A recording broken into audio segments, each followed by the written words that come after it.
Eu creio que todos aqueles que nasceram na década de 70 e na década de 80 foram, de uma maneira ou de outra, influenciados por alguns desenhos que são comuns a todos nós.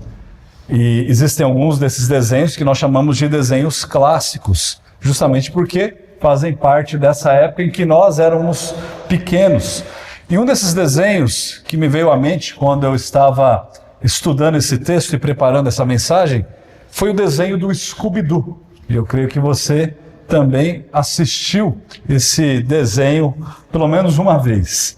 E como todos nós sabemos, esses desenhos eles eram muito previsíveis.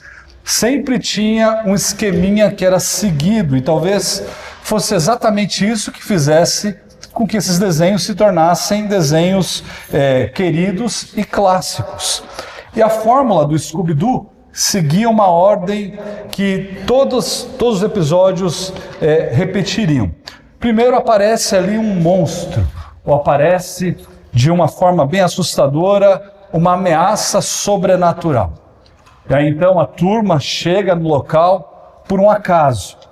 E aí eles começam a encontrar algumas pistas que foram espalhadas naquele local. E aí o vilão ele começa a perseguir, a tentar assustar essa turma para que eles não descubram quem é o vilão, o que está acontecendo. E aí eles montam então uma armadilha. E aí o Fred começa a planejar, o Scooby-Doo e o Salsicha são sempre as iscas, né?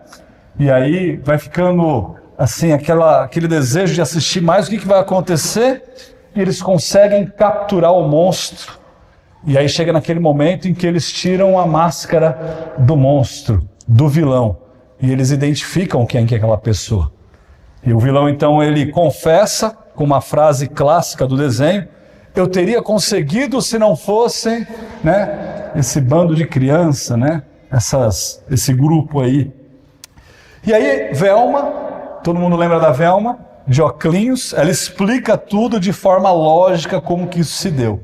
E aí tem a revelação do motivo real. E a revelação desse motivo sempre era dinheiro, era herança, era um tesouro, alguma coisa.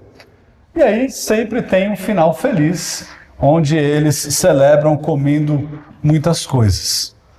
E aí você fala, tá bom, pastor, mas o que o Scooby-Doo tem a ver com Lucas capítulo 4? É que essa sequência padrão, ela se repete na maioria desses episódios. Na verdade, praticamente todos esses episódios. E de certa forma, quando nós olhamos para as Escrituras, e principalmente para o Antigo Testamento, nós vemos também que existem ali algumas pistas, algumas coisas que foram colocadas por Deus e que estavam apontando para alguma coisa que haveria de vir. Nós temos, por exemplo, os sacrifícios, nós temos promessas, nós temos profecias, figuras, símbolos, sombras. E nós não sabemos quem que é essa pessoa. Essa pessoa, ou aquilo, ou aquele, ainda não se apresentou no Antigo Testamento de uma forma talvez claríssima. E tem algo acontecendo, há um plano de Deus em movimento, que está caminhando para um final. Você vê no Antigo Testamento os cordeiros sendo sacrificados, o templo sendo construído, o sacerdócio sendo exercido, você vê a promessa de um rei, de um reinado, você tem falas que abordam um servo que seria um servo sofredor. E aí quando você chega no Novo Testamento, é como se Deus chegasse com a turma e arrancasse a máscara. E debaixo daquela máscara, quem que nós encontramos? O nosso Senhor Jesus Cristo. Como se Deus tirasse essa máscara da história e agora a sombra foi revelada. Não há mais necessidade de sombra. Aquilo que é real está ali diante de todos nós. A figura agora é uma realidade. A promessa se tornou um cumprimento. E essa revelação é ninguém menos do que a pessoa de Jesus Cristo, que é o centro de tudo. Ele que é o Cordeiro de Deus, que tira o pecado do mundo. Ele que é o templo do qual nós somos as pedras e que fazemos parte. Ele é o sacerdote real. Ele é aquele que intercede em nosso favor. Ele é o filho prometido de Davi. Nós vemos que o Antigo Testamento, ele tinha essas pistas que foram deixadas e que nos levavam e apontavam para Cristo. E Cristo se manifestou. Até agora, no livro do Evangelho de Lucas, na verdade, nós temos estudado e visto que o próprio Senhor Jesus está sendo apresentado. As suas credenciais têm sido estabelecidas. E nós temos visto quem de fato Ele é. Agora, a partir do versículo 14 do capítulo 4, nós veremos que nós temos aqui o início do ministério público de Jesus. E não apenas isso. O próprio Senhor Jesus é como aquele que tira a própria máscara e diz para todos aqueles que estão ali diante dele: eu sou aquele que foi prometido no Antigo Testamento. Então a passagem que nós vamos estudar hoje, que é de Lucas capítulo 4, a partir do versículo 14 até o versículo 30, é uma passagem que começa com 2 versículos que eu diria que são versículos acanhados, que parecem que não têm muito a nos ensinar. Lucas nos diz o seguinte: então Jesus, no poder do Espírito, regressou para a Galiléia, e a sua fama correu por toda a circunvizinhança, e ensinava nas sinagogas, sendo glorificado por todos. A ênfase que nós temos aqui é sobre o ministério de Jesus na Galiléia. Até Lucas capítulo 9, lá no versículo 50, o que nós vemos é o ministério de Jesus na Galiléia. E nesses 2 versículos nós vemos alguns pontos que são realmente pontos importantes. O primeiro deles, no versículo 14, diz que Jesus fazia o que ele estava fazendo no poder do Espírito. Jesus fazia aquilo que ele estava fazendo no poder do Espírito. Irmãos, lembre-se, desde o início do livro de Lucas, o que nós temos visto aqui é o papel central e ação do Espírito Santo de Deus sobre a vinda de Cristo e sobre a vida de Cristo. O mesmo Espírito Santo que gerou Jesus no ventre, que nós acabamos de ler na nossa confissão, no ventre de Maria, ele desceu sobre ele no Rio Jordão na ocasião do batismo, lá no capítulo 3. Ele guiou Jesus ao deserto para ser tentado pelo diabo, para ele triunfar sobre ele, no capítulo 4. E agora, ele reveste Jesus com um poder para que ele possa exercer o seu ministério na Galiléia. Ou seja, o mesmo Espírito Santo que havia conduzido o Senhor ao isolamento, para longe das pessoas, para ser tentado, é aquele Espírito que leva Jesus agora à cena pública, às pessoas, a ministrar. E se os irmãos seguirem os textos aqui, nós veremos que o próximo texto é o texto de uma cura. O próprio Senhor Jesus curando, auxiliando, ministrando às pessoas que tinham necessidade. É o Espírito que ungiu o nosso Senhor Jesus, que capacita o ministério de ensino do nosso Senhor Jesus. O que nós aprendemos com isso é que, sem o Espírito Santo de Deus, nada nós podemos fazer. Sem o Espírito Santo de Deus, Jesus não realizaria absolutamente nada do que ele realizou. Em segundo lugar, Jesus ele estava se tornando conhecido por conta do seu ensino. O versículo 15 diz: e ensinava nas sinagogas, sendo elogiado por todos. Isso é muito importante. As pessoas estavam elogiando Jesus. Esse mestre fala como alguém que tem autoridade. Esse mestre é diferente dos outros. Esse homem aí sabe do que está falando. Ele não é como qualquer outro mestre que nós já ouvimos várias vezes. Essa região, a região da Galiléia, onde Jesus estava, era conhecida como a Galiléia dos gentios. Não é porque as pessoas eram gentis. Na verdade, elas eram gentis. Não eram judeus, mas era um povo misturado que morava nessa região.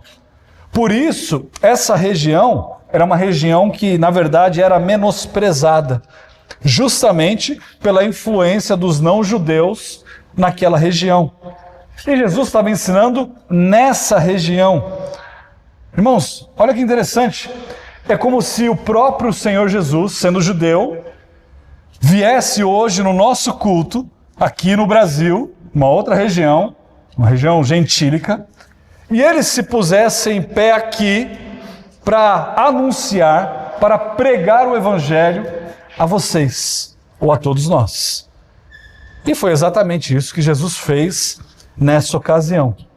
Versículo 16 diz que Jesus foi para Nazaré, onde ele havia sido criado, num sábado, entrou na sinagoga, segundo o costume, e levantou-se para ler. Esse relato, ele é o relato mais antigo sobre um registro conhecido da ordem de culto. Não sei se os irmãos já perceberam, mas o nosso boletim, ele segue uma ordem. Logo aqui no início do nosso boletim, nós temos um prelúdio, depois nós temos uma convocação à adoração.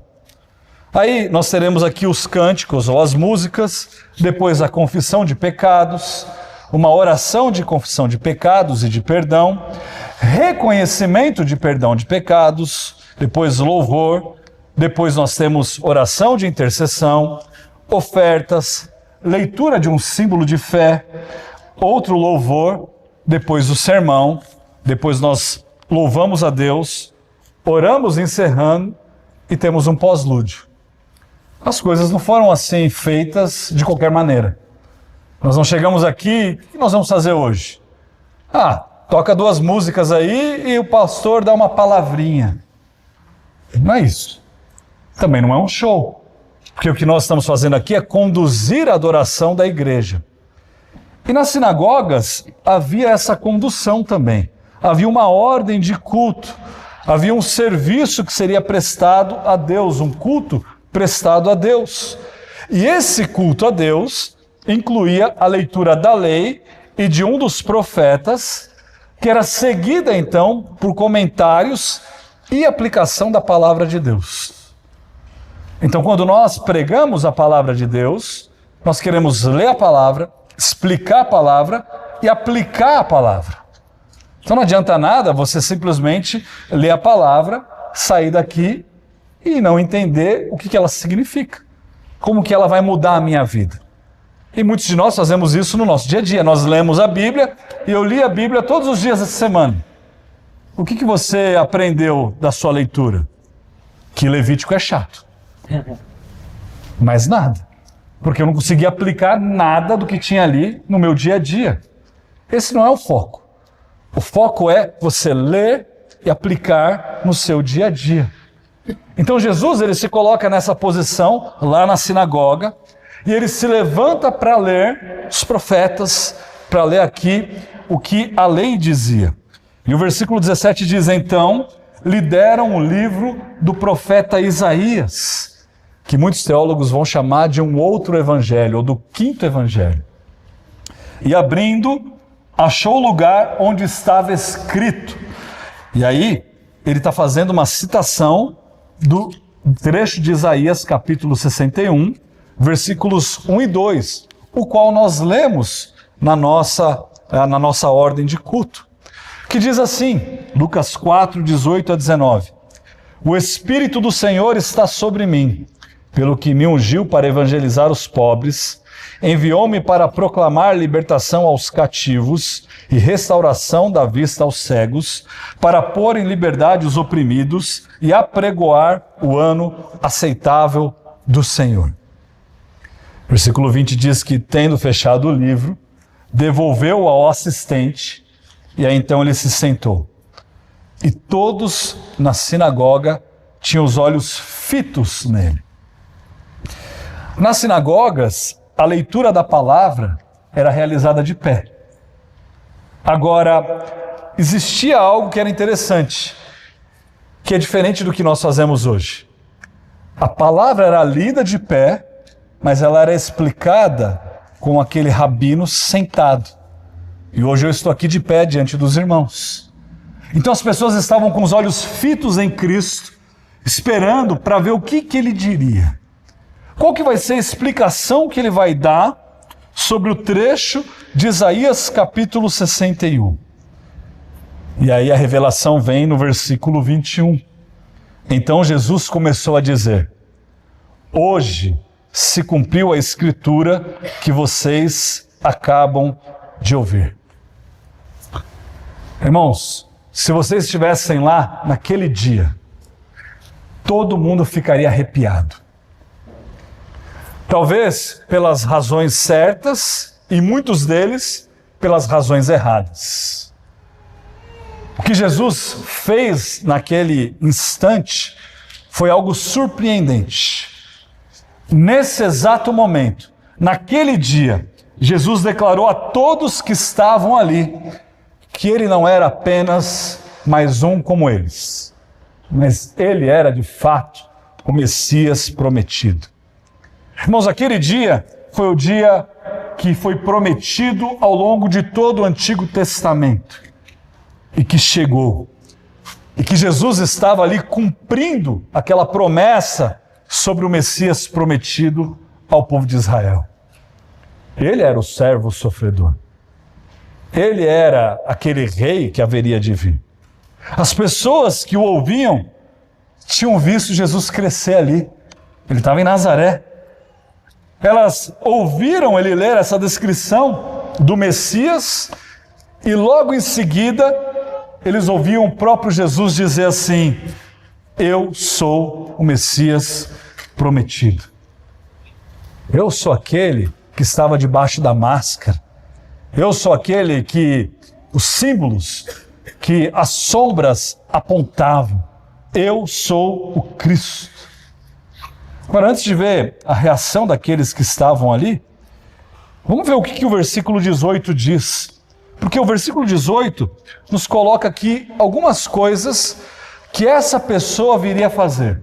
Lá diz assim: o Espírito do Senhor está sobre mim porque Ele me ungiu, me capacitou, me escolheu para evangelizar os pobres, enviou-me para proclamar libertação aos cativos e restauração da vista aos cegos, para pôr em liberdade os oprimidos. Veja, ele tinha uma missão: evangelizar os pobres. Evangelizar é você proclamar, é você anunciar as boas novas de salvação. E quando nós olhamos para esses textos, nós temos a tendência brasileira, vitimista, de entender que quando ele fala de pobre, é só de alguém que não tem dinheiro. E não é somente isso. Isso inclui os pobres, aqueles que não têm dinheiro. Mas ele está falando aqui daqueles que não só não têm bens materiais, mas que não têm aquilo que é o mais importante, que é o bem espiritual. Não é só uma condição social inferior, mas é uma condição espiritual aquém daquilo que o próprio rei pode prover a essas pessoas. É alguém que não tem salvação. Aquele pobre espiritual, aquele que não conhece o Senhor Jesus Cristo como Deus. Ele veio para proclamar libertação aos cativos. Aí logo nós pensamos nos presos, não é? Imaginando que aqueles cativos são pessoas que estão ali de forma injusta. E não é isso, irmãos. Tem alguns que estavam ali presos de forma injusta? Sim. Mas nós estamos falando aqui de uma libertação, novamente, espiritual. Ele fala sobre restaurar a vista aos cegos. E João fala no Evangelho de João, capítulo 8, versículo 12. Jesus falou dizendo: eu sou a luz do mundo. Quem me segue não andará nas trevas, pelo contrário, terá a luz da vida. Ele veio para libertar os oprimidos. E nesse mundo que nós vivemos, opressão diz respeito à política. E não é só isso, irmãos. Ele estava ali para libertar aqueles que estavam debaixo do poder e da influência do diabo. E depois vem uma palavrinha aqui que ninguém entende. Para apregoar o ano aceitável do Senhor. Apregoar é pregar, anunciar o ano aceitável do Senhor. E que ano aceitável do Senhor é esse? O que ele queria dizer com isso? O ano aceitável do Senhor nada mais é do que o ano do jubileu. Eu não te ajudei em nada, né? O ano do jubileu, irmãos, era um ano em que as dívidas eram canceladas. As pessoas devolviam as suas terras para os seus donos originais. E isso tinha um propósito. Dessa maneira, Deus estava trabalhando no coração do povo para apontar para aquilo que Cristo viria fazer. As suas dívidas seriam perdoadas em Cristo, assim como você também deveria perdoar as dívidas dos outros. Isso acontecia de tempos em tempos, de anos em anos, para que as pessoas pudessem enxergar que haveria uma solução, que haveria misericórdia, que haveria perdão de dívidas, perdão de pecados. Funcionava como uma sombra daquilo que o próprio Senhor Jesus nos viria proporcionar. Então Jesus estava cumprindo tudo isso naquele dia. Jesus estava anunciando para as pessoas: eu sou esse Messias prometido, que vim fazer exatamente isso. E o meu ministério não é particular, o meu ministério é público. É para vocês judeus e é para vocês que são gentios, para aqueles que não fazem parte do povo judeu. E qual foi mesmo a reação do povo que estava ali ouvindo? Volta lá para o versículo 22, em Lucas 4. Todos davam testemunho dele e se maravilhavam das palavras cheias de graça que lhe saíam dos lábios. Mas aí eles perguntavam: não é este o filho de José, o carpinteiro? Irmãos, foi algo chocante, ao ponto deles se maravilharem ao mesmo tempo em que eles se indignaram. Porque eles começaram a olhar coisas tão belas, profundas, ousadas, e aí falar assim: mas espera aí, ele cresceu com a gente, ele é o filho de José, ele desde criança está aqui brincando na rua conosco, com os nossos filhos. Como é que pode ser isso? Então, Lucas nos relata algo interessantíssimo. Ele diz que Jesus já entendia o que essas pessoas pensariam. Versículo 23.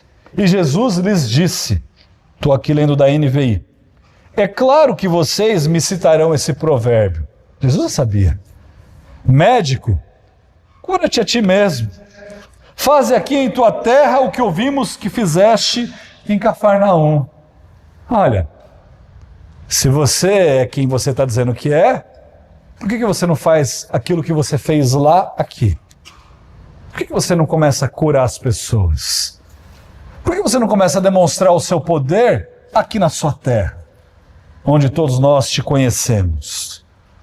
E no versículo 24, Jesus prosseguiu: de fato, afirmo a vocês que nenhum profeta é bem recebido na sua própria terra. Tem outro ditado, né, que diz que santo de casa não faz milagre? É daí que sai. A gente sabe quem você é, Jesus. Não dá para confiar em você. Você é um charlatão, nós vimos você crescendo. Não tem como falar que você é o Messias prometido. Agora, Jesus já sabia o que esperar. Ele já sabia qual que seria a reação do povo.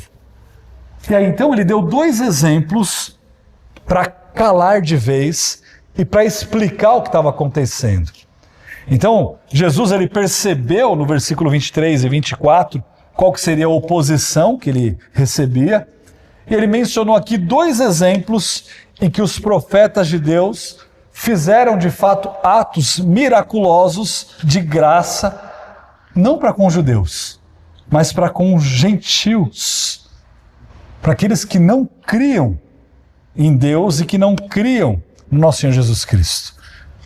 E aí, um desses atos foi sobre Elias e a viúva de Sarepta. Dá uma olhada comigo no versículo 25 e 26. Na verdade, vos digo que muitas viúvas havia em Israel no tempo de Elias, quando o céu se fechou por 3 anos e 6 meses, reinando grande fome em toda a terra. Os irmãos vão se lembrar que não choveu por esse período. E a nenhuma delas foi Elias enviado, senão a uma viúva de Sarepta de Sidom. E aí o que ele está dizendo? Olha, Deus escolheu um profeta para ser enviado para uma viúva em especial, sendo que haviam várias ali. E ele não foi enviado para uma judia que cria em Deus e temia Deus do jeitinho que vocês esperariam. E ele dá um outro exemplo. Agora ele dá o exemplo de Eliseu e Naamã, que era um leproso. E não só isso. Sírio. Versículo 27.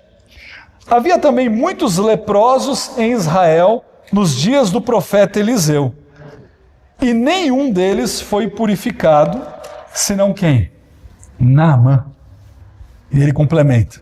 O Ciro. Não o judeu. O Ciro. E até aqui, o que nos dá a entender é que as pessoas estavam ouvindo o que Jesus estava dizendo. Até então, que Jesus menciona que o único que foi curado foi Naamã. E Naamã era judeu ou gentil? Gentil. E aí, imediatamente, o povo ficou irado com ele. O povo se levantou contra ele. Os irmãos, se lembram que no início dessa série de estudos, eu mencionei que o livro de Lucas foi escrito para gentios e não para judeus, diferente do livro de Mateus. E o que acontece aqui, então, é que Lucas ele começa a nos relatar exemplos voltados para cumprir esse propósito, para demonstrar que Jesus pregou o evangelho aos gentios e que os judeus, na verdade, perseguiram Jesus e que tentaram acabar com o seu ministério. Então, no versículo 28, nós lemos assim: todos na sinagoga, ouvindo estas coisas, ficaram irados e se levantaram, expulsaram Jesus da cidade e pegaram Jesus e o levaram até um monte, até o cimo do monte sobre o qual a cidade estava edificada. Sabe para quê? Para jogar Jesus de lá. Para jogar Jesus lá de cima do monte. E aí Lucas, ele não explica como isso se deu, mas o que muitos de nós cremos foi aqui um relato de um dos milagres de Jesus. Versículo 30. Jesus, porém, passando por eles, retirou-se. Jesus simplesmente passou pelo meio deles e se retirou. O teólogo R.C. Sproul, ele nos diz algo sobre esse acontecimento. Ele fala assim: irmãos, esta é a pedra que os construtores rejeitaram. Jesus, ele veio para os seus, mas os seus não receberam. Ele voltou para casa para pregar e inicialmente ficaram impressionados, depois eles ficaram enfurecidos e a congregação se levantou em rejeição a Cristo. Eles tentaram tirar a sua vida, mas de forma milagrosa Jesus apenas passou pelo meio deles e saiu da cidade de Nazaré. Pelo que nós podemos discernir do restante do Novo Testamento, parece que Jesus nunca mais pisou em Nazaré. Ele pregou para aqueles que eram da sua casa e nunca mais voltou ali para pregar o evangelho para eles. Veja que interessante, irmãos. Mesmo estando diante deles, e eles estando ali maravilhados com os ensinos de Jesus, eles não acreditaram nas palavras de Jesus. Eles se maravilharam com o que ele tinha para dizer. E isso depois dele declarar que a profecia havia se cumprido nele. E aí Jesus, então, ele tem que corrigir o erro que estava no coração dessas pessoas. O coração deles era um coração incrédulo, apesar deles admirarem com suas palavras. E nós vemos isso constantemente.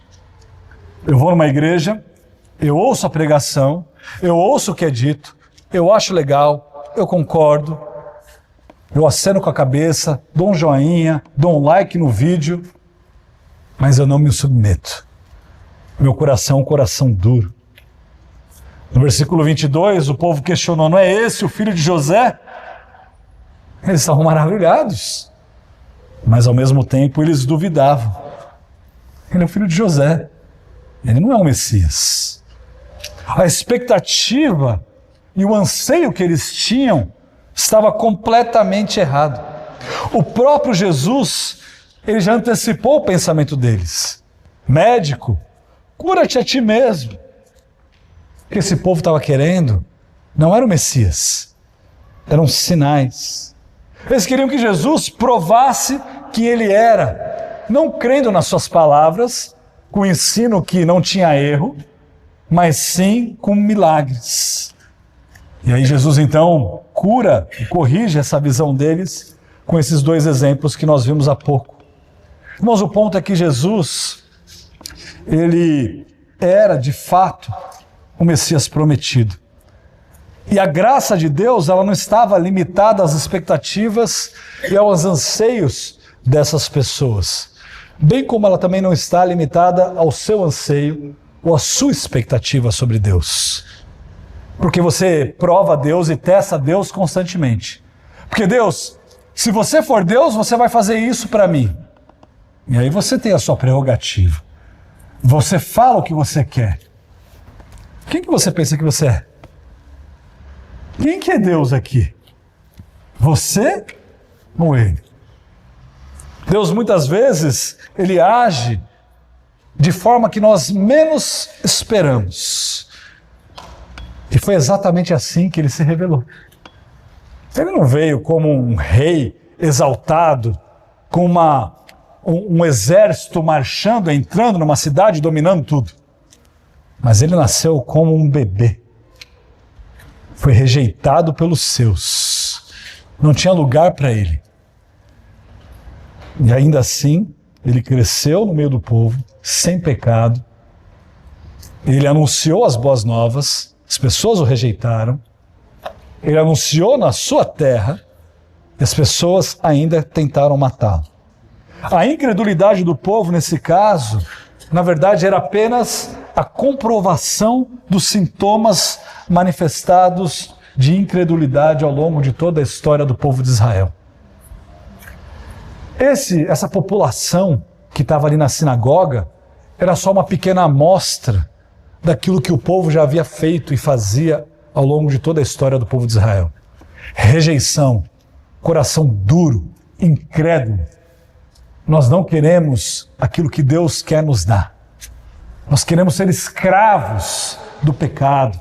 Nós queremos ser escravos do Egito. Nós queremos voltar para a escravidão porque lá tinha alho poró. Porque lá nós comíamos carne.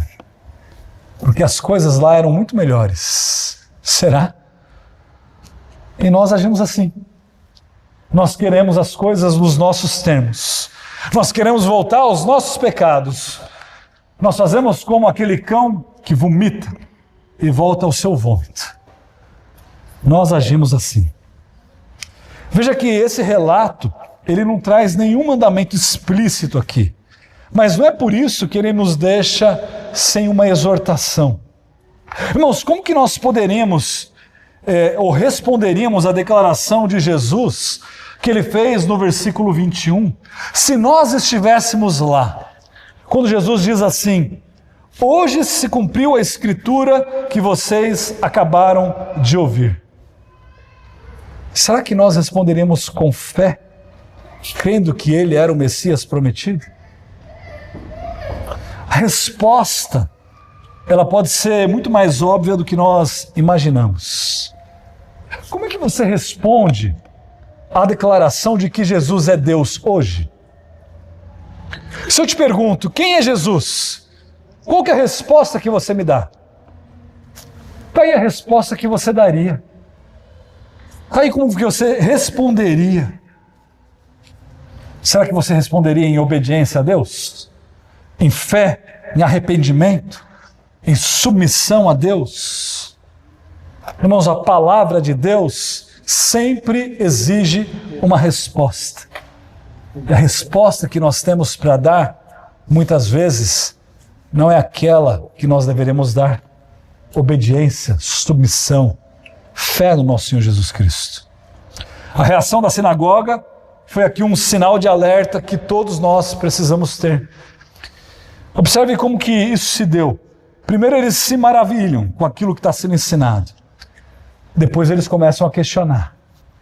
E logo em seguida, eles ficam irados. Tão irados que eles não aguentam.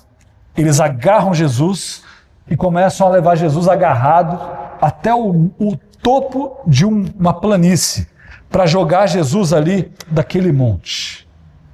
Mas qual que é o sinal de alerta? O alerta, irmãos, é que nós podemos também ouvir a palavra de Deus. Nós podemos admirar aquilo que está sendo ensinado.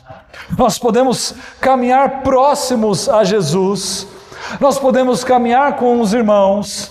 Nós podemos ser batizados numa igreja. Nós podemos dizimar numa igreja. Nós podemos dar ofertas. Nós podemos tocar no louvor. Nós podemos pregar o evangelho, anunciar as boas novas às outras pessoas e ainda assim rejeitá-lo. E ainda assim não conhecê-lo. Eu creio que já contei essa história para os irmãos, mas eu conheço um missionário que estudou na mesma universidade onde eu estudei, e depois de anos ele foi chamado para pregar numa semana, porque nós tínhamos cultos todos os dias ali naquela universidade. E aí, meia hora antes do almoço, nós íamos para o auditório, cantávamos alguns louvores, tinha alguns anúncios e havia uma pequena exposição da palavra de Deus. E aí esse missionário foi convidado, ele era um missionário lá em Portugal, e aí ele foi pregar o evangelho. E ele já era missionário há alguns anos, em Portugal, foi enviado por algumas igrejas. E aí ele anunciou o evangelho. E depois que ele acabou de pregar, ali os presidentes e vice-presidentes da universidade falaram, vamos almoçar agora, todos juntos lá e tal. Eu falei, não estou muito bem, eu vou para o meu quarto. Amanhã a gente conversa, a gente almoça junto. Ele foi para o quarto, ele começou a refletir sobre aquilo que ele havia acabado de pregar para as outras pessoas. E naquele dia, ele se ajoelhou, confessou seus pecados, se arrependeu dos seus pecados e foi salvo. Ele era missionário. Ele anunciava essas verdades para as outras pessoas, mas não cria naquilo que ele anunciava. É como um vendedor, né? Isso aqui é o melhor produto que você pode comprar. Você comprou? Não. Eu uso o concorrente. Essa semana nós tivemos problema na internet lá na escola, né? E na semana passada. E aí eu me lembrei de algo que aconteceu mais de uma vez. Então, eu não me lembro qual empresa que eu contratei e falei assim, por favor, eu quero que você instale isso aqui desse jeito, porque a empresa que nós temos não está funcionando bem. O cara olhou e falou para mim, chama o concorrente. Chama o concorrente. Como assim? É porque o serviço deles é melhor. Mas você representa uma outra empresa. Você não tem a liberdade de falar absolutamente nada. Você só vai lá e faz o que eu estou te pagando para você fazer. E aí eu fiz isso de novo, na minha casa. E adivinha só, a mesma conversa, com outro promotor. E muitas vezes nós fazemos isso. Nós caminhamos, ouvimos, pregamos, anunciamos, cantamos, lemos, mas rejeitamos a palavra de Deus. Jesus não era alguém alheio a eles. Jesus era alguém que eles conheciam desde criança. Eles viram os atos de Jesus.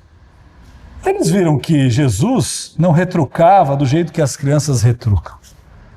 Eles viram que Jesus era uma criança diferenciada, que ele não pecava, que ele obedecia os seus pais.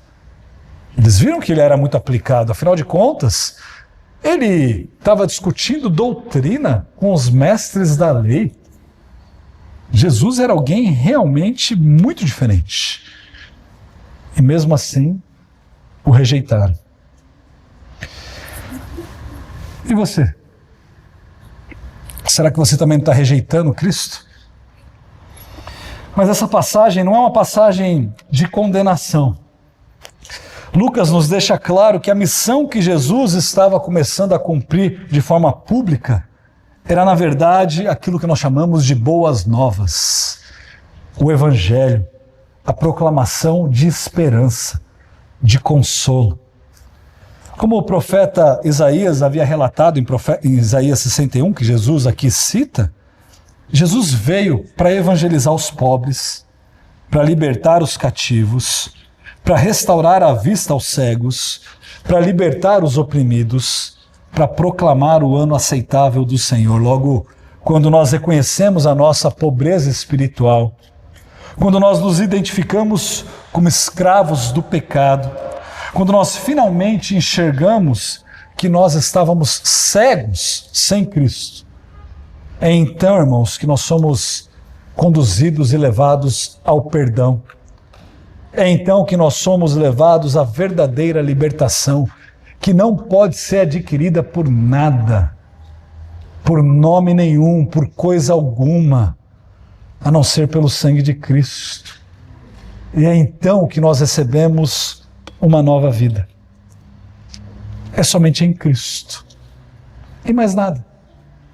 Não são recursos, não é uma história de tradição, de regras de legalismo, de frequência em igreja, de hinos cantados, orações feitas, de dinheiro investido, nada.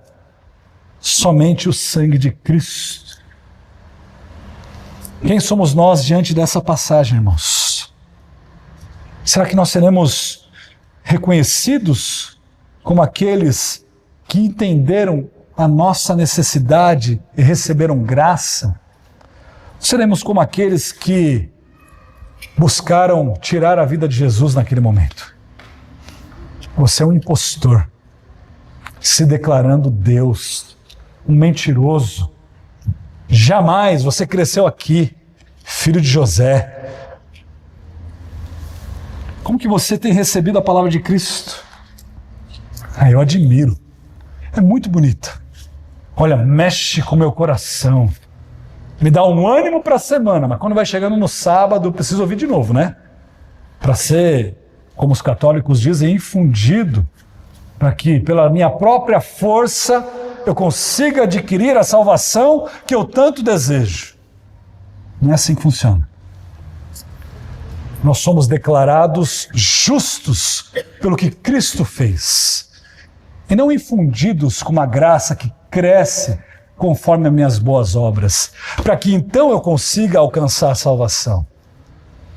A salvação pertence ao Senhor, que se dependesse de nós, nós não a alcançaríamos. Nós admiramos o ensino, mas nós nos entregamos de fato a esse ensino, reconhecendo a necessidade que nós temos de obedecer a Cristo.